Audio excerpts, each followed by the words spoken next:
கண்டித்து அதுக்கு அடுத்த தினமே நாங்கள் அனைவருமே செங்கல்பட்டு மருத்துவமனையிலே அங்கே ஒரு ஆர்ப்பாட்டத்தினை நடத்தினோம். அதற்கு அடுத்த தினமே கொலையாளிகள் ரவுடிகள் கைது செய்யப்பட்டிருக்கிறார்கள். ஆனால் இந்த கொலையாளிகள் கொலைக்கு முன்பாகவே அவருடைய ரவுடித்தனத்தை கண்டித்து காவல்துறை நடவடிக்கை எடுத்திருக்க வேண்டும் என்பதே எங்களுடைய ஒரு கோரிக்கை. நான் காவல்துறையினை பார்த்து ஒரு கேள்வி கேட்க விரும்புகின்றேன். ஓட்டேரி பகுதியிலே ஓட்டேரி வணிகர்கள் அனைவருமே சேர்ந்து அங்கே போலீஸ் பூத் ஒன்றை அமைத்துக் கொடுத்திருக்கின்றார்கள். ஆனால் அந்த போலீஸ் பூத்திலே இன்றைய தினம் வரை அங்கே காவலுக்கு காவல் நியமிக்கப்படவில்லை.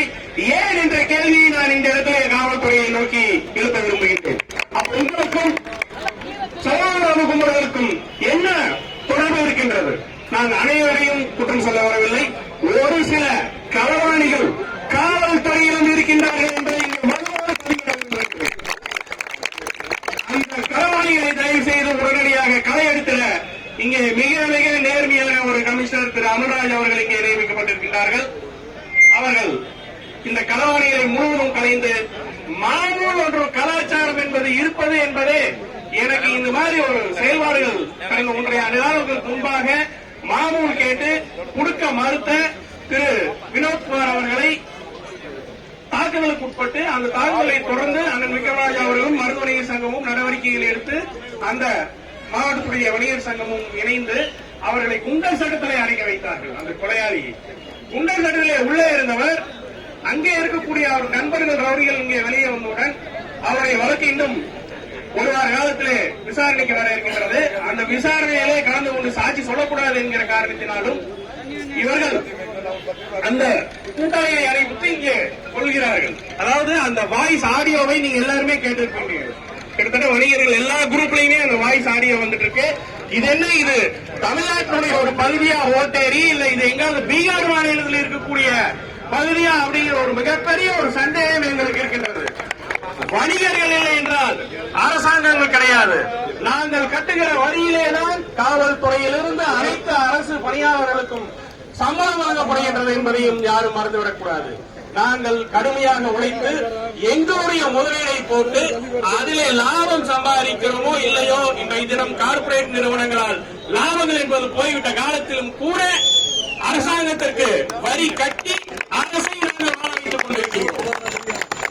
எனவே ஏன் எங்களுக்கு அந்த பூத் நாங்கள் வைத்துக் கொடுத்த பிறகும் ஏன் அங்கே காவலாளிகளை நியமிக்கவில்லை என்ற கேள்விக்கு நிச்சயமாக காவல்துறை எங்களுக்கு பதில் அளித்தே ஆக வேண்டும். இன்னும் ஒரு சில தினங்களிலே அப்படி இல்லை என்றால் இப்போதாவது நீங்கள் தகுந்த காவலுக்கும் இரவு ரோந்துக்கும் ஏற்பாடுகள் இந்த பகுதியிலே செய்ய வேண்டும். அது மட்டுமல்ல, மணிமங்கலம் என்ற பகுதியிலும் இதே போல பிரச்சனைகள் இருக்கின்றது என்று எங்கள் வணிகர்கள் எங்களுக்கு தகவல் கொடுத்திருக்கின்றார்கள். இப்போதே நாங்கள் எச்சரிக்கையாக சொல்கின்றோம், மணிமங்கலத்திலேயோ ஓட்டேரியிலேயோ மீண்டும் ஒரு முறை இது போன்ற ஏதாவது ஒரு பிரச்சனைகள் கூடுவாஞ்சேரி பகுதியிலுமே நடக்கின்றது. வேற ஏதாவது இன்னும் ஒரு நிகழ்வுகள் நடந்தால் நிச்சயமாக தமிழ்நாடு முழுக்க அனைத்து கடைகளையும் அழைத்து நாங்கள் போராட்டத்தில் ஈடுபடுவோம் என்பதை இங்கே நாங்கள் தெரிவித்துக் கொள்ள விரும்புகின்றோம். சரி, நடந்துவிட்டது. காவல்துறை நடவடிக்கை எடுத்திருக்கின்றது. இனி வருங்காலங்களிலே எந்த ஒரு வணிகனும் ஒரு தாக்குதலுக்கோ ஒரு சொல்லுக்கோ கூட ஆளாக கூடாது என்ற அளவில் எங்களுடைய பாதுகாப்பு எதிர்காலத்தில் இருக்க வேண்டும் என்று கேட்டுக்கொண்டு இந்த உயிரிழந்த திரு வினோத்குமாருடைய குடும்பத்தாரர் ஒருவருக்கு அரசு வேலை தர வேண்டும் உடனடியாக என்று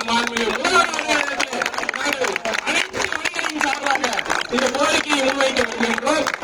அண்ணன் விக்ரமராஜா அவர்களுடைய தலைமையிலே மாண்புமிகு கோபாலன் அவரை சந்தித்து நாங்கள் கோரிக்கை மனு வழங்கியிருக்கின்றோம். நிச்சயமாக இந்த காரியத்தை அண்ணன் விக்ரமராஜா அவர்கள் அந்த குடும்பத்திலே இருக்கக்கூடிய அவருடைய மனைவிக்கோ குழந்தைகள் சிறு குழந்தைகள் மனைவிக்கு கண்டிப்பாக ஒரு அரசு வேலை பெற்றுத்தர நடவடிக்கை எடுக்க வேண்டும் என்பதையும் இந்த கணத்திலே நாங்கள் கேட்டுக்கொண்டு, பல பேர் எங்களுக்கு நஷ்ட ஈடு வாங்கித்தாங்க. எங்களுக்கு நஷ்ட ஈடு நாங்கள் எங்கள் வணிகரிடமிருந்தே நாங்கள் பெற்றுத்தரக்கூடிய நிலையிலே நாங்கள் எங்களுக்கு அரசு வேலையும் எதிர்காலத்திலே வணிக பாதுகாப்பும் அரசு அளித்தர வேண்டும். அதற்கு மாண்புமிகு முதல்வர் அவர்கள் அதற்கு உண்டான நடவடிக்கைகளை எடுக்க வேண்டும். ஏனென்றால் மாண்புமிகு முதல்வருடைய கவனத்திற்கு செல்லாமல் பல காரியங்கள் இங்கே மறைக்கப்படுகின்றன. அது போல இல்லாமல் காவல்துறையிலே நடக்கக்கூடிய அனைத்து காரியங்களும் அவருக்கு தெரிய வந்து நிச்சயமாக நல்ல நடவடிக்கை எடுத்து நம்மை அனைவரையும் எதிர்காலத்திலே காப்பாற்றிட இந்த ஒரு ஆர்ப்பாட்டத்தின் மூலமாக நாங்கள் கோரிக்கை வைக்கின்றோம்.